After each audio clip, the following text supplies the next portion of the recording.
ikut aku dari zaman sebelum ada aku, dari Mas Anang masih zaman dulu, terus Mas Anang tinggal di Ruko, dia ikut Mas Anang sampai ikut sama aku nikah ke Cinere, dia pun ikut. Nah dia punya anak perempuan umurnya seasi.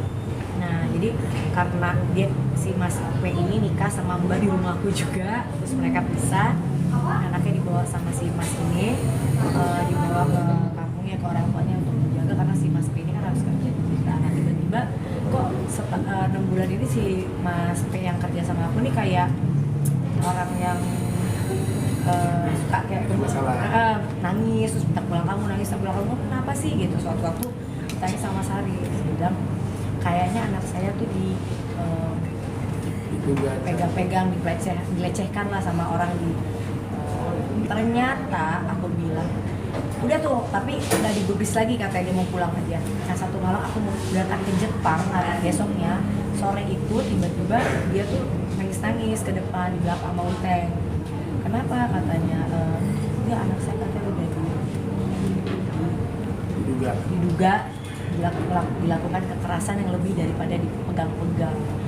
Aku bilang kamu jemput anak kamu sekarang ke sini, nanti kita urus setelah saya pulang dari Jepang. Ternyata tuh gitu. Anaknya dibawa ke sini, cepet-cepet lah tuh. Nggak bisa pulang ke kampungnya karena apa? Bencana banjir ya, ada banjir. Jadi anaknya yang ditelepon, aku bilang nggak mau tahu anak kamu pokoknya kirim pakai apapun ke rumahku sekarang. Jadi ada untungnya aku kan punya orang yang nyetir aku udah lama dan kampungnya di Sukabumi. Dia minta tolong temennya ngejemput si anak ini sama bapaknya pada malam. Paginya aku bangun, kita interogasi dulu kan sendiri, tapi dengan ini ya, maksudnya dengan kekeluargaan gitu. Ya dia buka semua ceritanya dan aku tuh dengar cerita itu sampai aku rasanya udah pengen sakit ya, kita kan ibu ya. Dia seumur Arsi menceritakan sesuatu yang seperti tidak ada apa-apa dan seperti itu, kayak kalau kalian tahu ceritanya tuh orang ini lebih dari binatang lah gitu. Sudah 2 tahun kayak begitu. Jadi langsung aku, karena aku mau berangkat kan, posisinya aku bilang Riz ke polisi pulang, anak ini urus supaya aku nggak mau tahu dia harus di penjara, anak ini tinggal di Jakarta.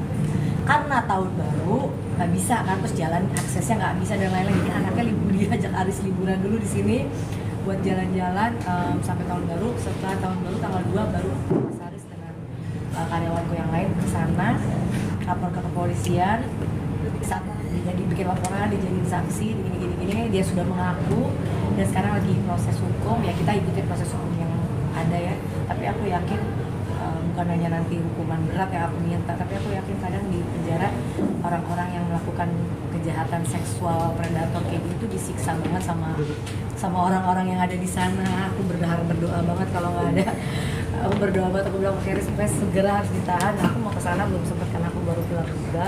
Jadi insya Allah nanti aku ke sana, karena terima kasih juga buat polisi Kapolres Sukabumi ya. Kapolres Kabupaten Sukabumi karena udah gercep dengan laporan kita, dan sekarang lagi prosesnya lagi berjalan, saksi-saksi, dan mudah-mudahan ya segera, kita belum dapat info lagi, katanya sih akan segera karena buktinya udah lengkap, akan segera ditangkap. Modusnya seperti apa?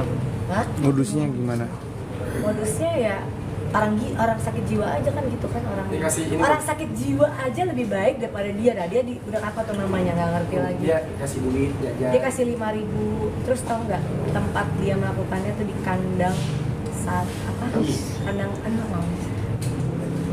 Ini yang manusia kayak gini nih emang nggak ada tempat.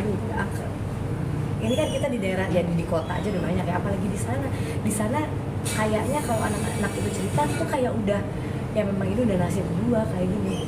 Anak itu ceritanya tuh kan bikin kita makin, kan kalau anak ini nangis kita ya, anak ini cerita tuh bener-bener kayak saya mau gimana lagi, saya harus ngomong apa, sakit terus aduh, sampai polwan yang visum aja nangis ya Riz ya. Polwan yang visum aja terus dibawa, sebelum di visum ke sana kan aku bawa visum dulu ke rumah sakit Cinere, aku mau tahu dulu. Yang visum bilang kita nggak bisa visum bunda, karena harus buat laporan polisi dulu baru visum katanya. Jadi kita balik bawa pulang lagi baru di Sukabumi di visum. Nggak kuat pokoknya. Biadab lah, mudah-mudahan orang-orang dimanapun kalian berada ya di sini yang di Indonesia gitu ada yang kayak begini tuh. Aku lagi bikin juga satu organisasi dengan teman-teman yang akan nanti bekerja secara kita akan bekerja secara masif ke daerah-daerah untuk ngurusin yang kayak gitu.